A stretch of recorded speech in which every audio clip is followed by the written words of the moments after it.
Good morning, good morning, good morning, everybody. It is Wednesday, October 30th, and I've just got a video clip that I'm showing you here. They have opened up the road.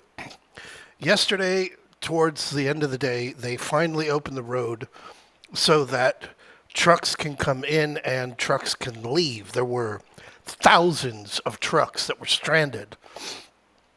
I have three of what you see there, these 12-wheeler trucks. I have three of these that were sent from Angeles City, where I lived before, through my contacts there, filled with dry goods, delivered here earlier this morning, just shortly after the market closed last night. We cooked food for 250 families today. I've not slept. I've not slept since well prior to yesterday's open, prior to yesterday's email going out. As you can see, this is not, a bunch of fucking games. This is serious fucking traffic. There is a lot still to be done. But anyway, I am not going to promise that I'm going to be online the entire day. I'm not going to promise that I'm going to be there for the opening bell. I've got a couple of trades already out there for you. This is a big week, a huge week. AMD, Alphabet reported last night, so did Snap. If you want to go over that, I will. Just send me a message. Lilly and Caterpillar this morning. Tonight, Microsoft, Meta, Coinbase.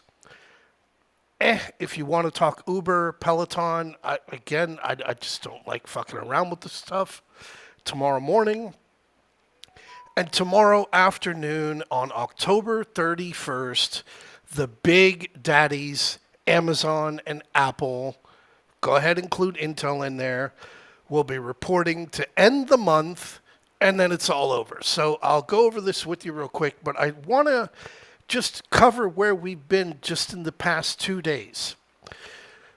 The IWM trade I gave you, the 221 puts, got into on Monday, just over $1. You got your drop down below 220 yesterday. Those were over 100%. The SPX credit spread on Monday, you had ample opportunity to have gotten that $3.50 credit for 233%. Full credit, end of the day, closing below 58.35. Yesterday, $2 is what a lot of people got, a little bit more. $3.50 when I posted the alert, as you saw in the thread and the email, the tweet I sent out, the X I sent out. Nancy took $4. 58.40, 58.35, closed at 58.33. In the alert room, I gave out the entry of my own onto the 58.40 zero DTE puts, $1.60. They went to over $7.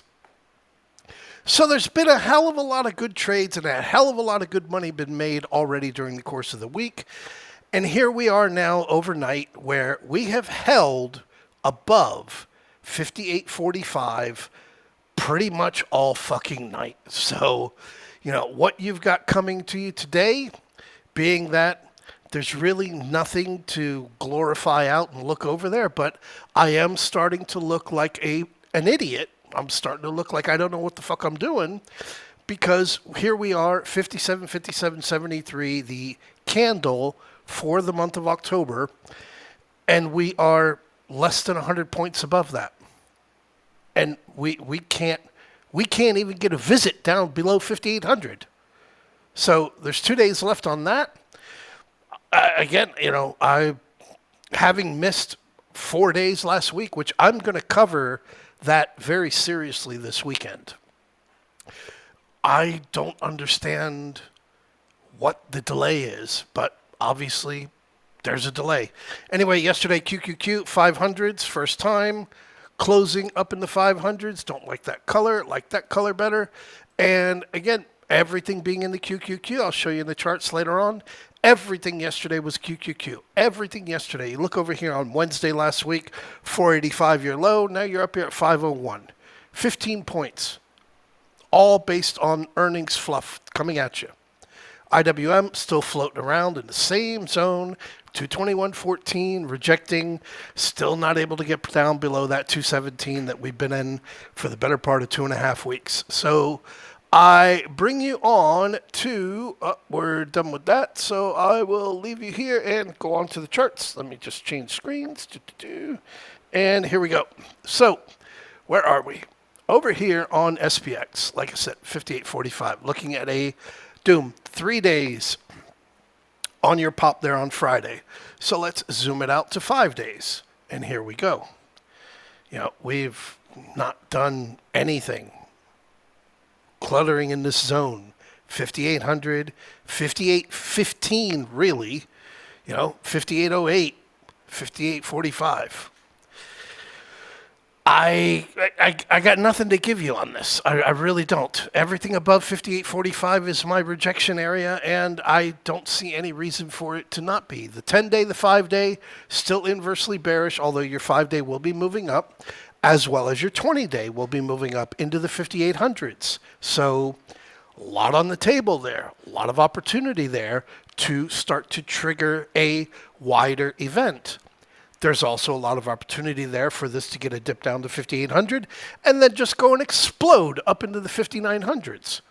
That's what we're sitting with. QQQ, I am on my wider view screen of what I have. I will zoom this out even further on a wider view. And these being the trouble zones. The trouble zone being down here 460. The trouble zone being here at 475, and the trouble zone being here at 500. And here we are, just trotting along right on up here into failing on the bearish pattern and now pushing up onto an ending diagonal where you've got 504.16 screaming and hollering coming all the way back from 2021, 2022. 504.16 telling you this is the top, buddy. You ain't getting above this, but this is where we're at. On the QQQ, as you see, 500. Everything yesterday was QQQ. It was all QQQ. Everything. Everything yesterday was QQQ after the dip touched 10-day, after the 5-day break, and then just QQQ all day long up into that 500.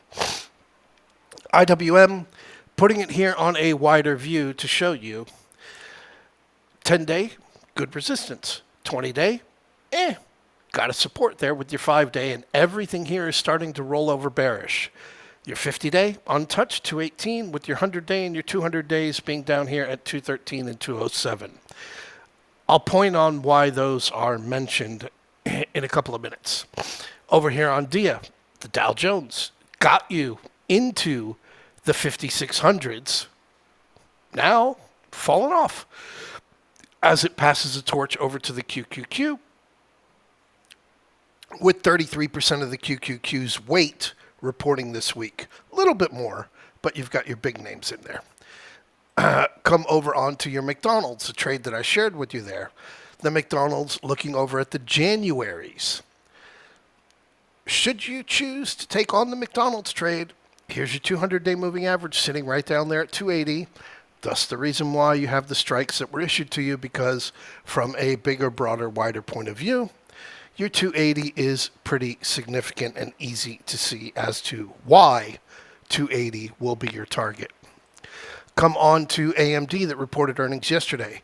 AMD back not only below minus 30% from the all-time highs, back below the November of 21 highs, but if we zoom out a little bit further, all we need to see is a breakdown below 144.25, and AMD goes negative on the year once again. But everything shifted over into Google, because Google here, having filled this gap from back here in early part of August, can remove that.